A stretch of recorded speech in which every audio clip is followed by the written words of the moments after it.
Om Swastiastu, pemirsa Bali TV dimanapun Anda berada, kembali saya Nyoman Winata, Redaktur Pelaksana Harian Bali Pos. Ya. Seperti biasa, pasti dalam Bali Pos Talk.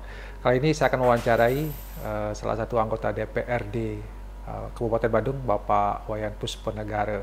Ini pertama kalinya saya wawancara beliau setelah beliau dilantik menjadi anggota DPRD. Kita sapa dulu, Om Swastiastu. Om Swastiastu, Pak Man. Om Swastiastu, seluruh pemirsa Bali TV di Bali Pos Talk. Ya. Gimana kabarnya, Pak? Kabar baik, sehat. Dan tetap semangat. Ya harus semangat, karena kalau nggak semangat ya susah kita untuk melakukan inovasi dan membuat pembaharuan yang lebih maju di Bandung terutama. Ya, saya belum mengucapkan selamat ya atas pelantikannya sebagai makasih. anggota DPRD Kabupaten Badung dan menjabat sebagai ketua fraksi ya. Ketua fraksi Gerindra. Ya, luar biasa Pak Wayan Puspanegara. Pak Wayan, kita hari ini membahas tentang persoalan-persoalan yang dihadapi oleh Kabupaten Badung gitu ya. Sebagai kabupaten dengan PAD tertinggi, tetapi banyak masyarakat mengatakan bahwa Badung punya juga banyak masalah gitu. Ya, Pak Wayan mungkin sudah beberapa hari duduk di kursi, tapi sebelum duduk di kursi DPRD pun sudah sangat kritis ya. Apa sebenarnya mungkin bisa diungkapkan persoalan-persoalan krusial yang sedang dihadapi Badung hari ini? Oke, terima kasih Pak Man dan para pemirsa, bahwa kalau kita bicara Badung, tentu kita bicara hal yang sangat seksi gitu ya, karena ini adalah salah satu kabupaten di seluruh Indonesia yang memiliki kekhasan khusus dari perspektif satu hal, pendapatan asli daerah melalui pajak hotel, restoran, dan hiburan yang memang terbesar di seluruh Indonesia. Dan dari faktanya memang Kabupaten Badung ini memiliki sarana dan prasarana kepariwisataan yang paling komplit ya di seluruh Indonesia. Nah, jadi mulai dari penginapan, guest house, sampai hotel bintang 5 plus dan penthouse itu di Badung ada. Dan berbagai jenis akomodasi yang bermetamorfose juga ada, mulai dari strata title, townhouse, kondotel, kondo villa, semuanya ada di Kabupaten Badung. Nah, jadi kalau kita memotret Kabupaten Badung dari perspektif persoalan, terutama kan persoalan prinsipal gitu ya. Kita tidak hanya melihat persoalan-persoalan di permukaan, tapi kita mencoba diving ya ke dalam gitu, melihat persoalan-persoalan Badung dari perspektif masa lalu, masa kini, dan apa yang harus dilakukan langkah-langkah ke depan setelah melihat persoalan-persoalan mendasar yang ada di Kabupaten Badung. Jadi kita potret melalui konteks secara general dari perspektif pariwisata dulu ya. Nah, dalam potret pariwisata Kabupaten Badung, persoalan mendasar Kabupaten Badung itu ada 5 persoalan hardrock gitu ya. Ada 5 persoalan dasar yang sampai saat ini belum bisa diselesaikan dan bahkan tidak bisa selesai-selesai gitu. Tetapi kita harus ada goodwill, jadi mendukung pemerintah untuk bisa berjalan menyelesaikan persoalan-persoalan ini ke depan. Yang pertama persoalannya jelas adalah persoalan infrastruktur atau infrastruktur. Infrastruktur kita di Kabupaten Badung memang kalau kita sebagai destinasi pariwisata, dia harus ekivalen dengan infrastruktur pendukung kepariwisataan yang harus terus bertumbuh dan berkembang. Negara-negara yang maju pariwisatanya, itu infrastrukturnya minimal, ya berstandar nasional. Tapi kalau mau maju dan kita ingin tetap sustain dalam sektor pariwisata, ya infrastrukturnya harus world class gitu ya. Jadi infrastruktur kita pada saat ini mengalami persoalan yang harus dikejar menuju world class infrastructure. Itu satu. Yang kedua adalah security and safety. Pengamanan, keamanan, dan kenyamanan. Jadi satu. Kita merasakan bahwa di destinasi terutama daerah-daerah yang menjadi bertumbuh dan berkembangnya kepariwisataan hampir setiap hari ada copet, jamret, kelakuan geng, kemudian perkelahian antar bule atau bule dengan warga atau kejadian-kejadian lainnya yang sampai kepada perilaku aneh bule, dan ini mereduksi keamanan dan kenyamanan kita sampai detik ini. Persoalan itu masih ada, seperti jamur di musim hujan gitu ya. Dan ini persoalan keamanan dan kenyamanan. Harusnya sebagai destinasi, kalau kita bicara ideal, dia harus pertama 100% safety and security record. Jadi tidak ada kecelakaan wisatawan, wisatawan merasa nyaman, karena itulah yang esensial dari sebuah destinasi gitu. Jadi dua faktor. Faktor yang ketiga namanya service. Servis kita, kalau dulu kita bicara pariwisata Bali di bawah tahun 2000, itu kita memiliki hospitality namanya yang luar biasa. Jadi daya keramah tamahan kita, daya layan kita kepada pariwisata itu sebenarnya masih sangat alamiah. Tapi kekinian dengan tingginya migrasi kan itu kita seolah-olah ada perubahan. Kenapa? Karena kita cenderung dalam pembangunan ini hanya mengejar pembangunan fisik semata. Tidak memperkuat juga pembangunan non-fisik, seperti misalnya pembinaan mental, pembinaan skill, pengetahuan, dan keterampilan masyarakat sebagai pendukung destinasi. Nah, itu sudah tiga. Persoalan berikutnya adalah yang keempat, itu adalah persoalan lingkungan atau environment. Lingkungan kita, ya bolehlah kita lihat bersama, mengalami reduksi yang luar biasa, alih fungsi lahan sangat tinggi, kemudian kawasan-kawasan yang dulunya kita pandang tempatnya sangat mistis gitu ya, ya seperti campuhan, kemudian sungai, saluran air, pertigaan sungai, dan seterusnya. Sekarang telah dibangun sarana dan prasarana, baik kepariwisataan maupun pembangunan lainnya gitu. Nah, jadi artinya lingkungan kita mengalami ancaman yang luar biasa, yang kadang kita seperti menutup mata, padahal lingkungan jelas ada prinsipnya. Kalau lingkungan dihargai, maka lingkungan akan menghargai kita. Nah, itu. Kemudian yang kelima ini adalah menyangkut branding, promosi, pemasaran. Branding Bali memang kita dapatkan branding kita sangat bagus. Bahkan di awal tahun 2024 ini Bali dinobatkan sebagai second world best destination. Destinasi terbaik kedua di dunia, mengalahkan Roma, Paris, New York. Kita nomor 2 setelah Dubai. Artinya Bali masih memiliki nilai yang tinggi dari perspektif branding. Tapi kalau kita lihat ke dalam, branding Bali ini cenderung menjadi runtuh karena ya tadi kita lihat banyak persoalan tadi, kelakuan wisatawan yang hampir tiap hari. Kita lihat wisatawan dan dengar wisatawan yang berulah, dideportasi, kemudian berulah, dan ini adalah noktah dari kepariwisataan kita yang menurunkan branding kita sendiri. Nah, 5 persoalan ini yang sebelum saya breakdown, kalau kita breakdown, dia akan menjadi kurang lebih ada 45 lagi persoalan. 45 prinsipal, 45 lagi. Dan Pak Yan sudah melakukan kajian sampai situ ya? Ya, yang jelas ini kan saya mengadopsi dari diskusi-diskusi yang dilakukan oleh teman-teman, misalnya teman-teman di Asram Gandhi, kemudian ada dari Pak Swaste kan, kemudian kita sendiri, karena saya juga adalah ikut di Forum Bali Bangkit, kemudian juga Wakil Ketua PHRI Badung, kemudian saya juga adalah advisor di Bali Villa, kemudian juga di Ketua Aliansi Pelaku Pariwisata Marginal Bali.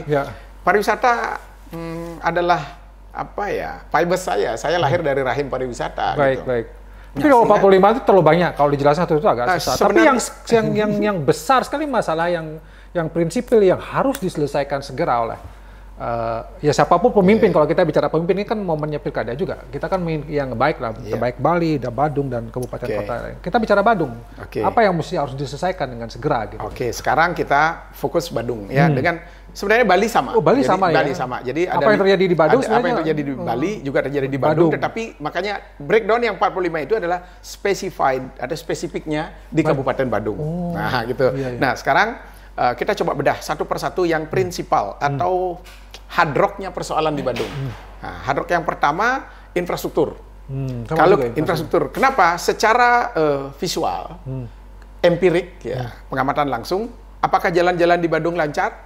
Pertanyaan sederhana dulu, terutama jalan di destinasi pasti macet. Kedua, kalau kita menoleh overhead capital. Overhead capital itu saluran di atas tanah. Tiang listrik, kabel itu overhead capital namanya dalam bahasa pembangunan. Jadi itu satu semeraut. Sangat semeraut. Kedua membahayakan. Ketiga mereduksi estetika kawasan. Artinya banyak tiang beranak, kabel-kabel pada bercucu. Nah, ini kan infrastruktur. Nah, istilah itu saya yang ciptakan gitulah, karena ini pengalaman kita di masyarakat. Nah, infrastruktur kita seperti kerakap tumbuh di batu, hidup segan mati tak mau. Kenapa? Dia ada, tetapi tidak mendukung kemajuan. Nah, makanya timbul kemacetan, kemudian semerautnya overhead capital kita, dan kemacetan sampai detik ini tidak bisa diurai, tidak bisa dicarikan solusi. Padahal, ini kalau dari perspektif pribadi dulu ya, dalam lalu lintas itu kan ada 2 hal penting. Yang pertama ada namanya rekayasa lalu lintas, di mana para petugas-petugas lalu lintas itu hadir, dinas perhubungan, polisi lalu lintas, dia hadir in charge di lapangan, kan itu harusnya. Yang kedua ya blueprint tentang perlalu lintasan kita seperti apa, kan itu di situ kita bisa melihat di dalamnya breakdownnya, yaitu kendaraan, berapa rasio kendaraan yang bisa masuk di wilayah kita, kendaraan dalam daerah, kendaraan luar daerah, kendaraan transportasi publik, kendaraan transportasi pariwisata, atau kendaraan online dan non online, kan ini juga harus ada rasionya. Dan rasio itu hanya akan dapat kita temukan di cetak biru atau rencana induk pengembangan transportasi kita di daerah. Pertanyaan sederhananya, adakah itu kan itu? Itu persoalannya. Itu persoalan, ini persoalan hard rock yang kita. Jadi dari infrastruktur itu ya. melebar mengakibatkan kita macet. Kemudian kita melihat kabel-kabel semeraut dan mengakibatkan kita mengalami namanya perasaan yang tidak nyaman. Ya, betul, dan itu betul. Padahal pariwisata itu kan harus 3 hal. Ya. Happiness, enjoyable, comfortable. Senang, happy, nyaman, kan gitu aja. Nah, kalau di luar itu sudah tidak pariwisata namanya. Kalau macet jelas nggak nyaman. Nah, ya. jadi justru kemacetan ini telah menjadi noktah di kepariwisataan kita yang menurunkan branding tadi. Kita punya branding bagus. Tapi ini menjadi sebuah ironi kalau misalnya kita bicara infrastruktur, jalan, kemacetan. Dengan Badung yang PAD-nya tinggi gitu ya. Dia ngasih kemana-mana dengan program apalah namanya, miliaran bahkan mungkin sampai beratus-ratus miliar. Tapi infrastruktur nggak? Nah, itulah yang saya katakan. Gitu ya. Pemerintah, terutama di Kabupaten Badung, sebenarnya tidak sulit dalam memperbaiki semua itu. Karena pemerintah punya 2 kewenangan besar. Tinggal tangannya. Namanya mengambil keputusan politik dan kebijakan publik. Kan itu. Tinggal 2 ini, mau dilakukan atau tidak. Atau mau ke yang lain. Nah, kalau mau yang lain ada namanya kebijakan elektoral. Kebijakan elektoral itu yang memperkuat daya elektoralnya, keterpilihannya. Nah, itu tinggal memisah mau kemana atau mau menggabungkan keduanya. Kan teori pembangunan jelas kan. Setiap pertumbuhan ekonomi akan diikuti dengan slum area atau persoalan-persoalan sosial kan itu. Nah, tinggal kita itu hanya pilihan. Kita mau goodwill dan political will untuk membangun atau goodwill untuk melakukan perkuatan elektoral kan itu aja sekarang. Nah, persoalan ini adalah persoalan yang sampai detik ini belum selesai, kan gitu. Nah, kemudian saya sweep ya. Tadi kan habis persoalan infrastruktur, saya loncat ke keamanan dan kenyamanan. Saya sweep dulu ke lingkungan. Sampah kita selesai nggak sampai hari ini? Nah, jadi persoalan sampah. Badung ini kan pernah di zamannya Bupati Pak Alit Putra menyatukan pengelolaan sampah di 3 kabupaten ya, Sarbagita, Denpasar, Gianyar, Badung dapat 4 ya. Di Suwung, ya. Dan bahkan rencananya akan dikelola menjadi listrik melalui salah satu konsorsium namanya PT Napigat Utama. Ya. Tapi ternyata gagal gitu. Karena katanya sampahnya kurang. Ini kan lucu kan. Nah, artinya sekarang kita bicara TPA Suwung ditutup. Terus sampah kita mau bawa kemana? Badung memang telah mengalokasikan anggaran untuk sampah cukup besar, tetapi menurut saya belum proporsional gitu ya. Ada anggaran 100 miliar untuk pengelolaan sampah berbasis sumber dan TPS 3R. 100 miliar. Tapi ini kan baru berjalan dan tidak mampu secara produktif menyelesaikan persoalan-persoalan sampah rumah tangga, persoalan sampah domestik, persoalan sampah usaha, pariwisata, dan kegiatan sampah-sampah wisatawan itu sendiri. Ya, kenapa? Ya karena TPS 3R ini kan masih berbasis rumah tangga. Masih kecil-kecil gitu ya. Nah, selanjutnya, kalau kita punya goodwill, ya meskipun negara tetangga kita ini hebat dalam pengelolaan sampah, ya perlu juga kita belajar dan bila perlu kita tidak malu meng-hire konsultan persampahan untuk manajemen sampah kita. Singapura saya kasih contoh sederhana nih. Singapura itu persampahan itu kan dilakukan oleh konsultannya dari Jerman. Kita juga untuk membangun Nusa Dua di tahun 72 itu juga menggunakan konsultan dari Belgia. Nah, itu ada konsultan namanya Sketo. Nah, kenapa kita nggak malu? Buktinya Nusa Dua kan bagus di spread Sketonya ya. Kita bicara di dalamnya. Ya, itu konsultannya asing. Nah, kenapa kita tidak dengan mudah gitu? Padahal banyak yang menawarkan diri. Kalau saya yakin karena di Badung dengan tingginya tingkat akomodasi wisata, berbagai jenis turis itu ada di Badung. Mulai dari yang jet set, yang middle class, lower class, dan backpacker. Yang jet set ini orang-orang penting, orang-orang besar itu banyak di Badung. Ya, sederhananya misalnya Mick Jagger, sederhananya lagi ya David Beckham, itu kan pernah tinggal di Badung. Yang berlibur di Badung. Jadi mereka itu bisa kita manfaatkan menjadi konsultan, misalnya konsultan persampahan, atau kita hire. APBD kita cukup? Cukup, karena urusan sampah. Kalau kita lihat di Singapura ya, berapa anggaran habis untuk membangun pulau Semakau, pulau sampah di tengah laut yang pengelolaan sampahnya justru tidak TPS 3R seperti kita. Sampahnya sederhana. Sampah industri, sampah rumah tangga digabung jadi satu, dimasukkan dalam truk, kemudian dipres, dikirim ke tempat pembakaran. Setelah dibakar, residu dari pembakaran dimasukkan ke pulau buatan. Udah selesai. Dan pulau itu berjarak kurang lebih 8 km dari Singapura. Anggarannya? Anggarannya tidak lebih dari 1 triliun. Oh. Badung punya lah ya. Artinya kita bicara, kenapa saya sandingkan Singapura? Kita lihat luas. Luas negara Singapura kan 17.000 km persegi. Bali 5.000. Ini hampir sama sebenarnya. Tidak terlalu jauh. Nah, ini kan butuh goodwill. Kenapa Bali tidak cepat dengan serta-merta ya kerjasama dengan NTT, NTB yang banyak pulau-pulau kecilnya misalnya.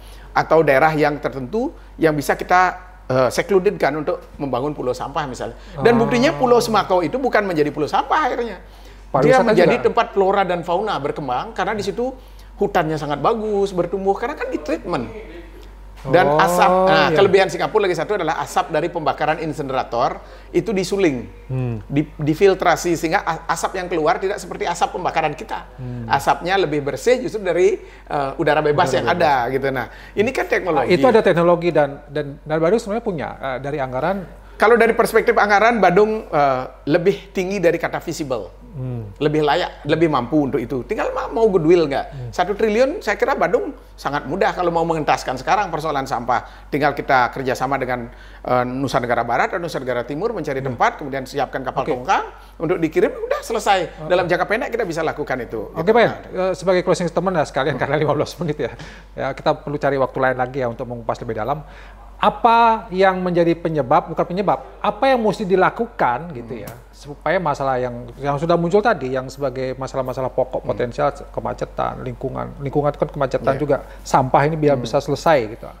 Apa yang pulih? Dana sudah ada, apa yang mesti dilakukan oleh pemimpin? Yang mesti dilakukan oleh pemimpin hanya sederhana. Satu adalah mengambil keputusan-keputusan politik yang menyangkut penanganan secara extraordinary. Penanganan secara extraordinary itu dia harus termaktub di dalam undang-undang. Minimal dia masuk dalam nomenklatur anggaran pendapatan dan belanja daerah sebagai undang-undang yang harus dieksekusi oleh pemerintah daerah. Sampai sekarang pun kita belum melihat eksekusinya seperti apa dan masih kita berbasis pengelolaan konvensional. Kita berharap disitulah solusi yang pertama, dia harus masuk rigid dalam kebijakan umum anggaran, masuk dalam prioritas penganggaran sementara, kemudian dia masuk dalam APBD untuk pengelolaan dan manajemen sampah ini berbasis, pertama berbasis teknologi, kedua berbasis konsultan internasional, ketiga saya lebih setuju kita membuat pulau buatan seperti di Singapura. Ayo kita dorong unit teknis kita untuk belajar lebih dalam ke Singapura untuk tentang pengelolaan sampah yang sederhana sebenarnya, tinggal diangkut, dibawa, kemudian dibakar, seperti itu sederhananya. Itu pertama. Yang kedua adalah kebijakan-kebijakan dan keputusan politik pemerintah. Bahasanya memang pro rakyat, tetapi sederhananya kita melihat jalan kita masih macet, sampah kita belum teratasi sampai sekarang. Untuk infrastruktur, kita ingin mendorong pertama utilitas terpadu di bawah tanah yang pernah dijanjikan oleh pemerintah segera diwujud nyatakan. Karena ini sudah dari tahun 2017 dan sudah pernah dibuat di tahun 2018 hanya 300 meter di daerah Seminyak, tapi kok tidak dilanjutkan. Ini penting, kita perlu meniru Jerman, Berlin, Bonn, kemudian Swedia, Belgia, semua utilitas itu di bawah tanah, dan Nusa Dua juga utilitas di bawah tanah di kawasan Sketo Nusa Dua, dan ini harus kita sudah lakukan dalam rangka mengejar world class infrastructure. Jadi tidak ada tiang lagi di permukaan tanah, tidak ada lagi kabel di permukaan tanah. Ini harus segera dan menjadi program prioritas. Yang kedua adalah untuk kemacetan, perbanyak shortcut, kemudian ciptakan, ya kemarin karena tanggal 5 September kemarin ada groundbreaking untuk LRT, yaitu LRT di bawah tanah. Justru transportasi di bawah tanah yang harus lebih banyak di Bali, karena kita menganut asas tidak boleh membuat bangunan di atas di atas pohon kelapa, dan agar juga lahan-lahan tidak cepat menjadi alih fungsi, karena setiap tempat ketika dibangun jalan tol misalnya pasti akan diikuti pembangunan, dan itu akan mereduksi lahan hijau dan termasuk akan memperkuat alih fungsi lahan. Hemat saya, jalan-jalan di bawah tanah ini sudah perlu kita pikirkan seperti underpass yang kita punya, kemudian juga pernah kita pikirkan ada jalan layang di atas sawah. Jadi sepanjang sawah itu ada jalan layangnya, dan ini perlu kita pikirkan lebih jauh untuk menyelamatkan alam Bali, terutama alih fungsi lahan yang tinggi dan kesemrawutan tata ruang kita. Baik, terima kasih Pak Oyan Kusmanegara, Pak, yang sudah kalau ngobrol dengan beliau mengalir semua ide dan segala macam. Sebenarnya sudah juga menawarkan solusi. Kita punya kapasitas, punya daya, katanya ada anggaran dan lain sebagainya. Tinggal political will-nya itu yang jadi persoalan yang cukup krusial. Terima kasih atas perhatian Anda di Bali Post Talk kali ini. Saya ucapkan terima kasih atas perhatian Anda. Saya tutup dengan Pramono Santi. Om Santi. Om Santi, Santi, Santi. Om. Terima kasih, sampai jumpa.